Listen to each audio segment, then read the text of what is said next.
I think that is all ready and working. Hello everyone, and welcome to another stream.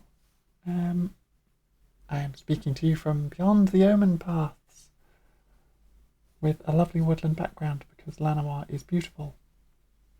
This is going to be a stream as voted for. We are playing MTG Arena, as you can see here around me.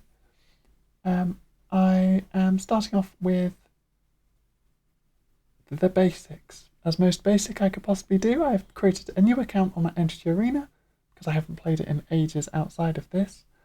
And we are going to be having a look at the new player experience to start with, doing the 5 little step tutorials that they've got here to unlock the 5 basic monocoloured decks, which unfortunately the white one is behind my head, but when we get into a match I will reposition myself to make sure that I'm not in the way of any of the UI, because if I'm in the way of the UI out of the match it will literally be like the play button, which is behind me here,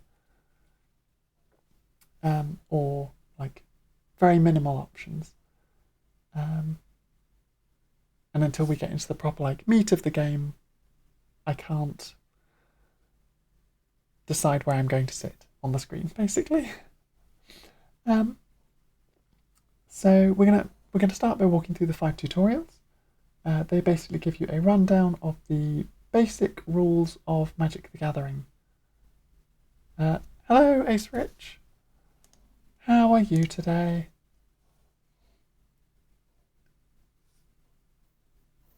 So we're going to run through the 5 tutorials, and then after that we're going to have a look at building a deck. I've got a code that I got from the previous pre-release that I can use to get a little bit of a bonus. And we might have a go at building a deck, doing some drafts, doing some matches, probably playing some Brawl if I can get enough cards to build a Brawl deck. It will be bad. I enjoy building weird, strange decks, so I don't expect to be competitive at any point in this game.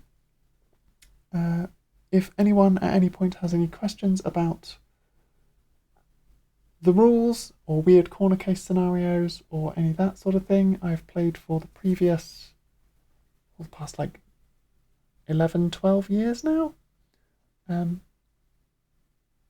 am rules advisor level of judging, which isn't impressive by any standards, don't get me wrong.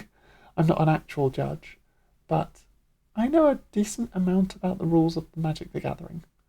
When it comes to like layers and things, they go a little bit over my head, and I have to look them up every time, but other than that, I would say I know a decent amount about the game. But yeah, so we're going to start off with basically how it starts when you set up a new account. So from scratch, from basic level, this is the new player experience that Magic gives players who want to play online, and I keep getting told that Arena is a great place to start off when you're a new player. So we're going to have a look at that. So you don't normally see this screen right now, because this screen is from forcibly failing by timeout the first tutorial. And when you first launch the game, it jumps you into the first game, which will be this screen after it loads. So Magic Arena is a Wake up! Whew, looks like you barely survived your last battle, but with some training, you'll become a force to be reckoned with. Let's get started. Oh, very loud. So this is the screen The that you elves first of appear on. Llanowar are impressive warriors. Perhaps one of them will help us practice. The forest belongs We'll to keep the that elves. up, we'll turn her voice down. She seems like an enthusiastic teacher. You'll need to draw There we mana go. from That should be lands. better audio levels. Hopefully you can hear me now. Yeah, so this is the screen that you initially jump into when you download the game and you log in, and you get I believe her name's Spark, the little fairy sprite that helps you learn the game. We start off fighting, I believe, a green deck with Llanowar's elves, and you basically start by playing... Oh god, there's going to be some lag. Yeah, you start off by just playing the game. My alternate... Oh god, that is still very loud. You don't have enough lands to cast anything yet. So that's all you can do right now. We'll turn the voice back up and then turn everything down a little bit, because even the music is very loud. Play another land so you can summon a creature. There we go. Hopefully that's a good enough level. Lovely, you get all the little tutorials of what you're meant to be doing. And it's basically telling you a rundown of how casting spells works. Casting a creature spell, a 2/2 Shrinekeeper Human Cleric, for 2 white by tapping 2 planes to generate 2 white mana that you then use to cast the spell. In Magic Arena, it very much does a lot of that for you. So you just drag the creature into the play space. It will highlight out what mana is going to be tapped, or you can do it manually and tap the lands yourself and then drag the spell up. You can summon creatures to fight for you. And Spark basically just gives you a little rundown of everything that's happening. So the opponent then plays a forest again, and it then tells you that at the moment you get to play 1 land per turn, but also you can still cast another Shrinekeeper with the 2 planes that we have there. You can play 1 land each turn. All of these tutorial rules are very much based on the basic rules of the game. So obviously there are cards that alter these rules, allowing you to play extra lands, allowing you to do extra things, and shift all the rules. So click on each creature you want to attack with. Creatures can't attack on their first turn. So you then highlight the creature and click on it, and it shows the arrow to show that I'm attacking the opponent. And I will choose the 1 attacker. So there are 2 stats on a card, which is power and toughness, as you can see highlighted by the sword and the shield. Power is how much damage a creature deals, and toughness is how much damage a creature can take in a turn. And if they take their toughness worth in damage, they will be destroyed and sent to the graveyard, which I believe they place here in the game. It's basically saying you hover over, so they now also have a 2 power and 2 toughness creature, which means if I was to attack with my 2 Shrinekeepers, it would likely trade with one of them. But it then gives me a Lockstone Linebreaker, which is a 3-drop, so we can play that as a 3/2.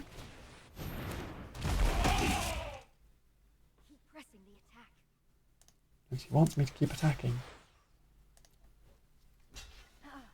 You've been blocked. Okay, so this is how combat works, is the attacker declares all creatures that they are attacking with. Then the defending player, so any player being attacked, in multiple player formats you can attack multiple players in the same combat, but you declare all the attackers at the same time. The defending players declare any blockers that they want on any of the attacking creatures. They both then deal damage to each other, and all damage is dealt out, including the damage to the players by unblocked creatures. And then you resolve, or then state-based effects. Resolve any creatures dying. Admirable. Pity I have to crush you.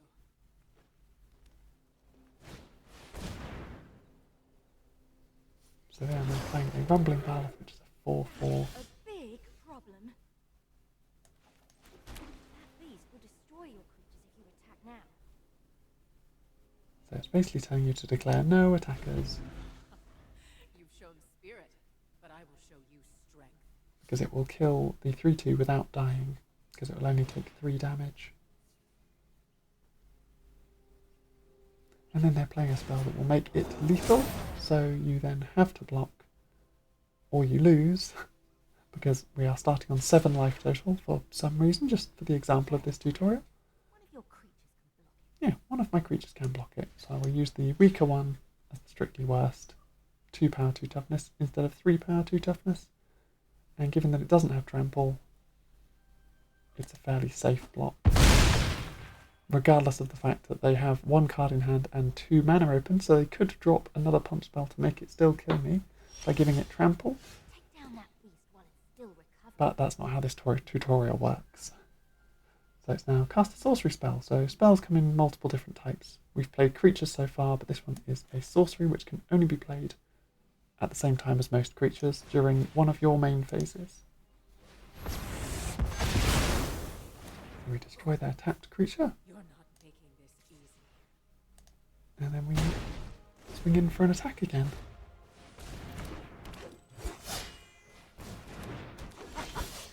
We've got you cornered.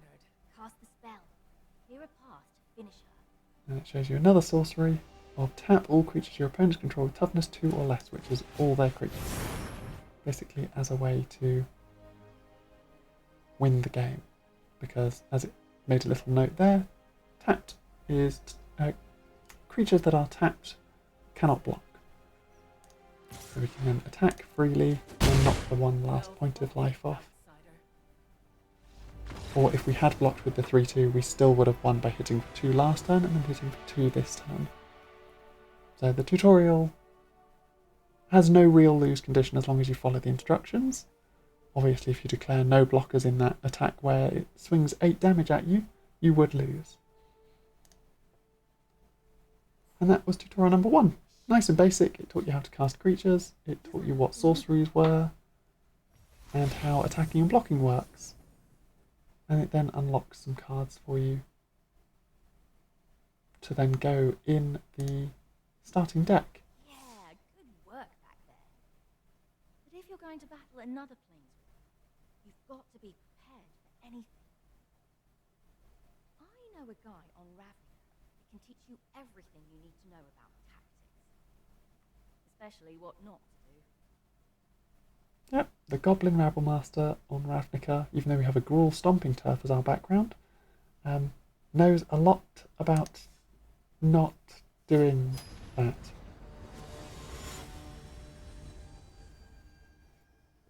Mirrorbow.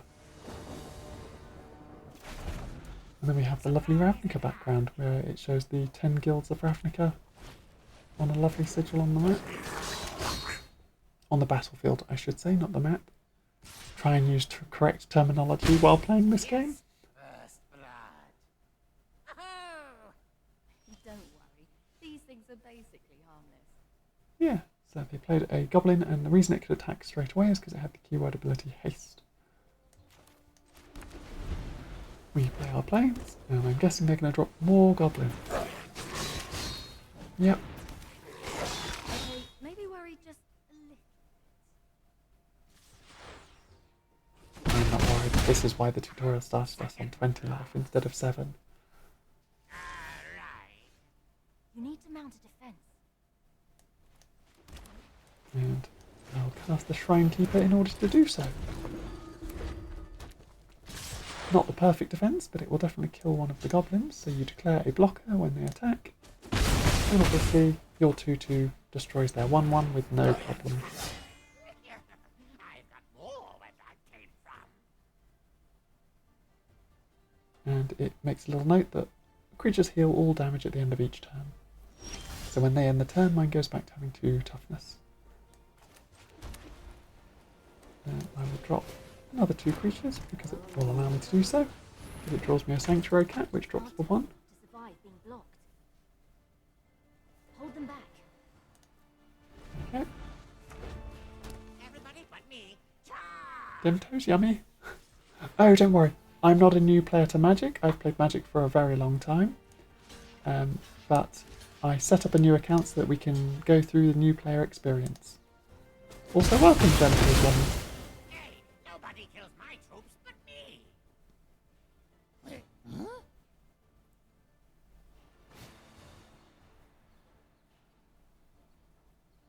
Oh, what are they going to goblin grenade? My face. Okay, fair enough. But now they have no cards and no creatures. So, nice and simple, get some more damage in. Ow, ow. Where's an army of expendable minions when you need one? Oh, here it is. What are they going to cast? Goblin gang leader. I need 2 more goblins. And just as the tutorial planned, I then draw the new card, Spiritual Guardian, which when it enters, gains you 4 life. He'd be a fool to attack you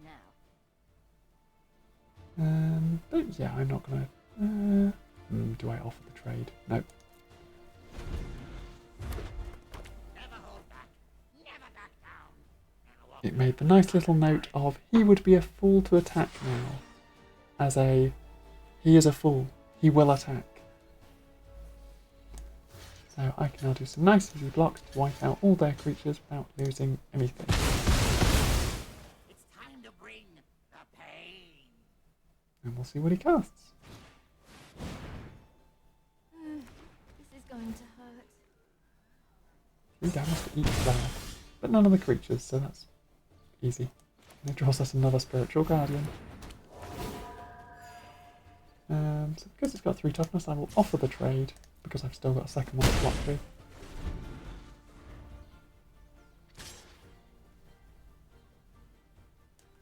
I will block like that. Your good general knows when they're beat, so you should probably give up now. And if I didn't block, it then gives me the spell to remove their attacker. Mercy on me, please. I will show him mercy. He has another 1-1. Why am I not surprised? So, in that last turn, I could have just swung out and killed him, but I was curious what it would do. Then you draw another Shrine Keeper just to guarantee that you have enough of anything to do whatever. It's the Pokebits that hurt the most. And that was tutorial 2, where it teaches you, I guess, the haste ability, and then just a bit more in depth how combat works. As examples of multi-blocking and that sort of thing. That unlocks us some more spells, enchantment auras specifically. So I'm imagining the next one's going to teach us about that. You're a quick learner, so let's try a more challenging lesson. A more challenging lesson. Ixalan. There's a mystic there who spent his life studying the nuances of combat. So yeah, we are going to Ixalan to fight a merfolk of Ixalan, and learn more about combat tricks and instants and nuances of combat apparently. So we'll find out what that entails. He might look like any other merfolk, but his knowledge is boundless. Kalubi. Patient, and keep an open mind. If it is wisdom you seek, I will teach you. Yeah, teach away. So yeah, a flying creature can only be blocked by creatures with flying and reach. It does a good job of explaining all of the little bits and pieces. So I drop a 1/1, a 1/2, 1-drop cat, which unfortunately does not have flying or reach. You must understand. So here we go. They're playing an enchantment aura. Enchantments are permanents that sit on the battlefield that have abilities. Auras are a subtype of enchantment that attaches to a different card, a different permanent, and will stay attached to that permanent, giving them whatever the ability is. So in this instance, it's an enchantment aura that enchants a creature, and the enchanted creature gets +1/+1. So this 1/1 bird now becomes a 2/2 bird, and attacks for 2, that I cannot block because it flies. And it then does the same for me. It gives a Knight's Pledge, which enchants the creature and gives +2/+2. Good. You've been paying attention. So that I'm now winning the race, kind of. And we're still just going to swing at each other. But they play a crab that is big enough to block my cat without dying. Sight of your true goal. Is that crab wearing a coin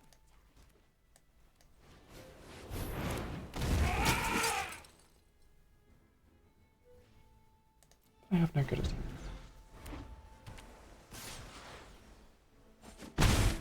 Battles ebb and flow.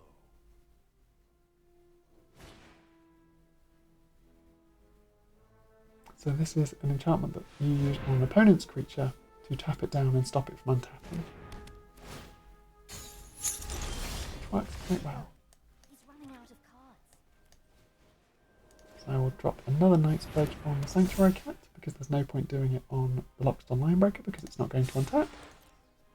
But now I can get through that.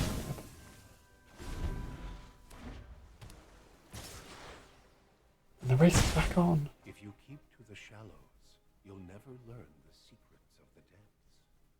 Wow, that sounds deep. Still no instance yet.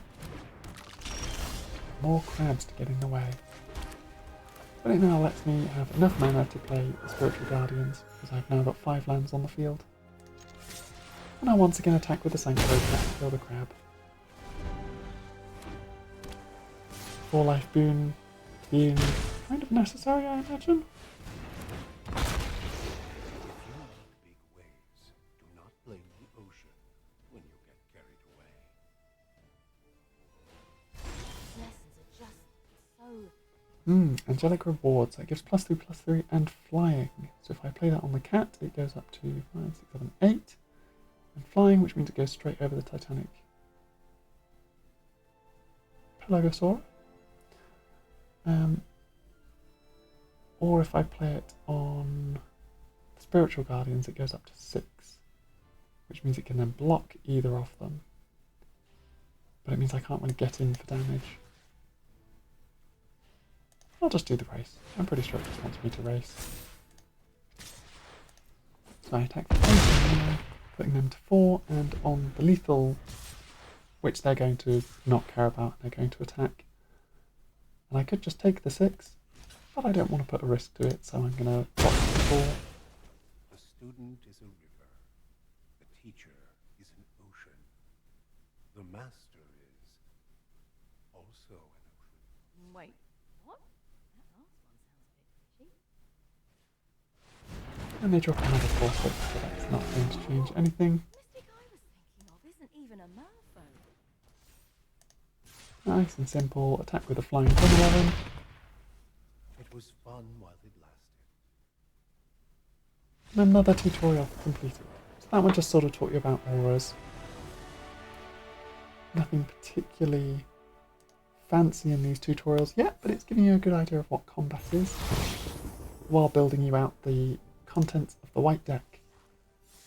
And if I made note there, I'm pretty sure that was some instance in those last 2 cards. For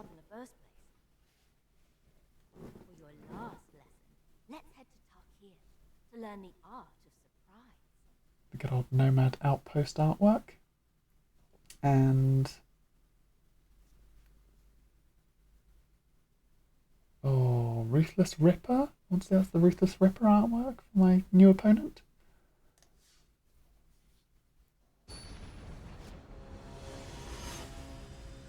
They're called Dragon Hand Shadow. Watch her every move and be ready for anything. Be ready for anything. So this opponent has spells that they can cast on your turn, also known as instants. Or creatures with flash, or other cards with flash. So the ability Flash allows you to play at instant speed. Go on, attack me. What if I don't want to? What if I don't want to give you an example of how Flash works? Does it break the tutorial if I don't? No, they still cast the instant anyway. It destroys a creature with power 2 or less. So probably the 2/2, but they might... yeah, they'll just target the 1/2 anyway, because that's how the tutorial goes. They make suboptimal plays to let you win. Your move.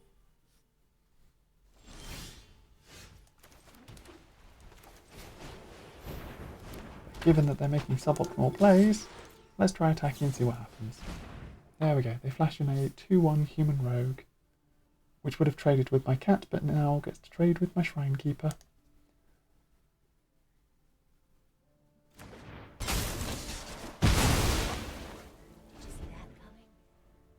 I did. I was very much forewarned that you would have tricks. Now I'm going to play Knight's Pledge on this Shrine Keeper, which they could well have destroyed if they kept open... I can't look at their graveyard. The Cruel Cut to destroy creature power 2 or less at instant speed. But they didn't. I'm going to attack with the 4-4 and see what happens. I'm flashing another Pilferer to block with. And then sacrifice it to draw 2 cards. Which, because it's now been blocked, the Shrine Keeper will deal no damage. We don't even get a hit in. There you go. Don't even get a hit in.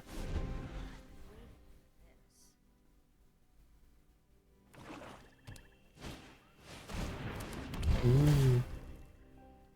Can't block when it enters the battlefield. Cast it from your hand. It deals 1 damage to target opponent for each swamp. Nasty. You can't afford to take another hit like that. Yeah, so I can't attack now because if I do, they attack back because this can't block. So I wouldn't be able to use this because it wouldn't be a blocked creature.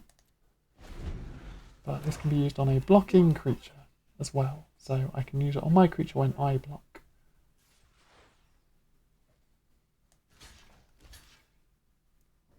So I declare a block, it then gives me a chance to cast the instant spell to make my creature big enough to win the combat.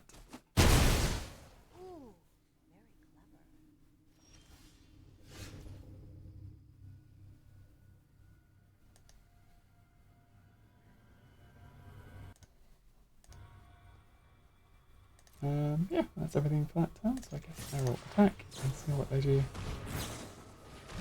Ah, they flash in 2 Pilferers You've fallen right into my trap. and double block, but it gave me a tactical advantage to allow me to win this combat.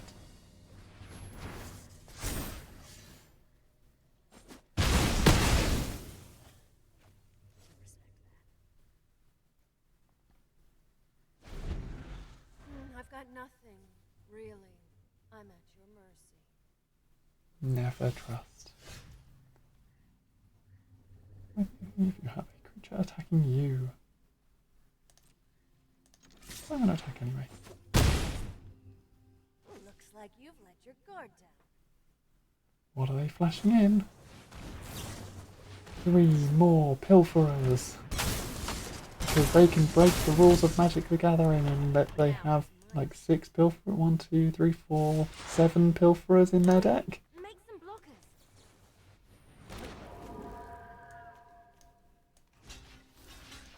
I cast the spell it gives me and trade with all of them. Why won't you die? Now you've got her. An angelic reward for lethal damage. I'll be in touch. A nice simple tutorial to teach you about combat tricks and instant speed spells and creatures with flash, which I'm glad it taught you in the same tutorial, so that was nice.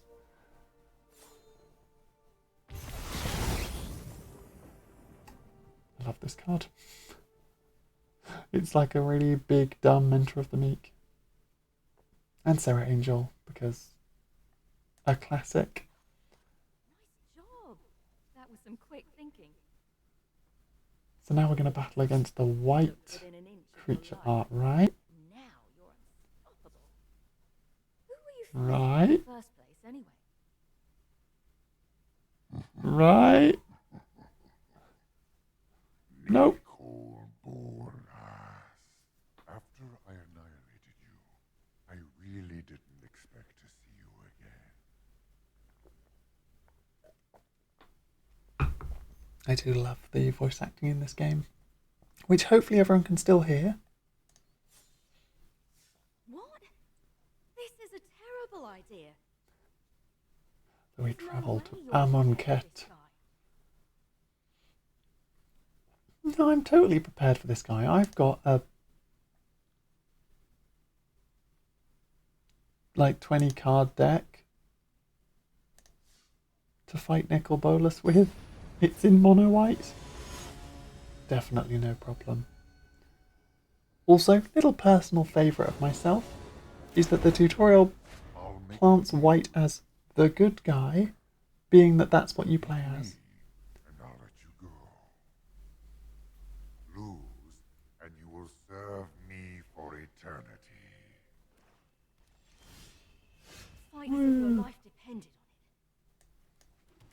So now it just lets you have a bit of a free battle against Nicol Bolas, who is playing a multicoloured deck with Amonkhet themed cards, I believe. Each player discards a card. Get rid of one of these lands.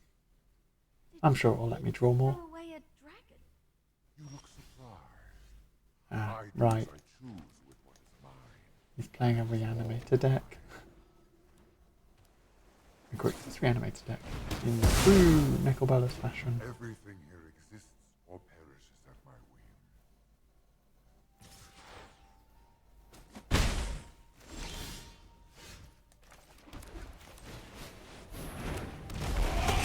Power is the only thing that matters. There is nothing else.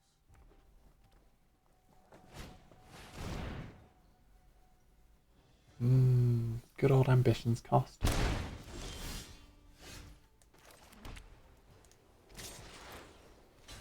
Fight. Fight. I will let nothing stand in the way of what I seek. Not even death. Reanimate. Rise from the grave. Yep, so it brings back the dragon as a zombie. Big volcanic dragon zombie. But don't worry, it draws me the land I need to regain some health. And continue the race.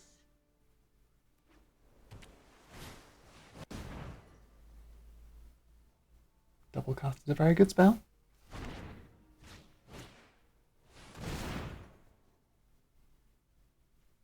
Yeah. Seismic eruption. Because he double cast kills both my creatures. And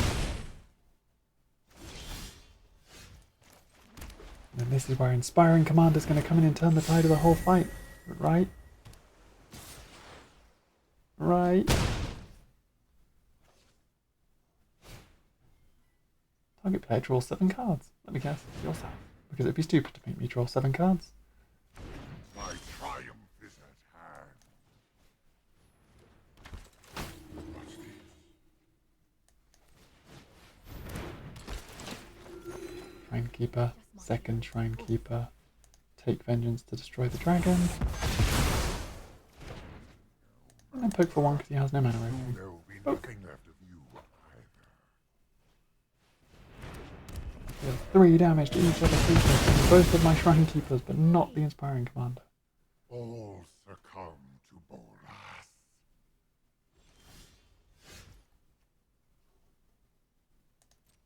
Hold back, So, so you can prepare for his yeah. attack. Don't attack into this because it would be stupid and you'll lose the game if you don't draw 3 cards.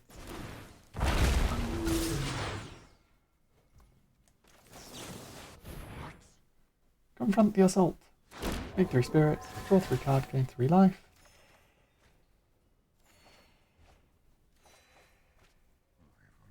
And I can block. And hopefully it will let me double block and kill the dragon. Yep, there we go.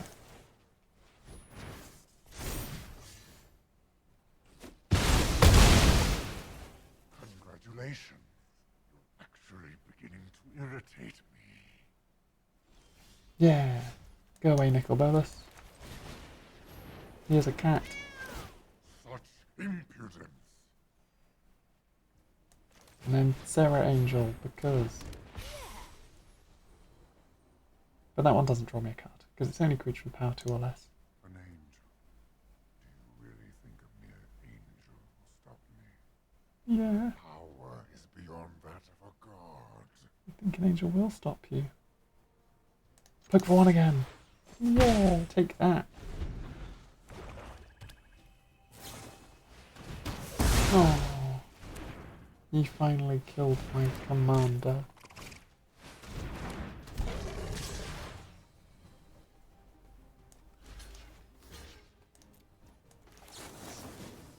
So, do the trade and see what it gives me next. Admit defeat.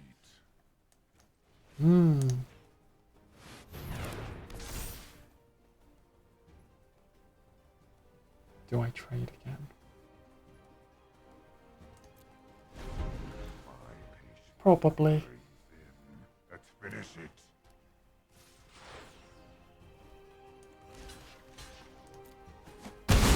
Unfortunately. This is it.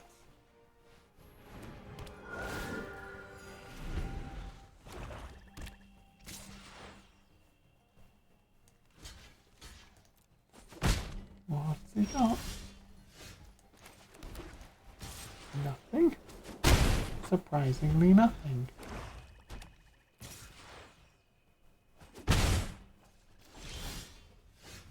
Ah. I think that's the end of the tutorial section, where we're now both just going to play lands because we're both just going to draw lands.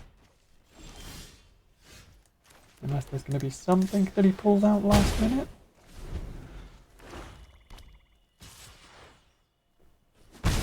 No, we're just going to swing at each other. Tutorial finished.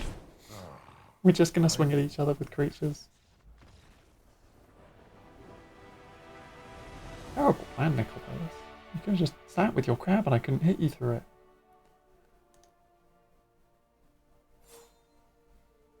Woohoo! That dragon better think twice before he tries messing with you again. Yeah. And now that I've finished the tutorial, you unlock the monocolour decks. So the rest of the Keep the Peace deck, Aerial Dominance, which is a mono blue deck, Cold-Blooded Killers, which is a mono black deck, Goblins Everywhere, which is a mono red deck, and Large and In Charge, which is the mono green deck. That just gives you an example of what cards you've got in there. Nice spreads of things.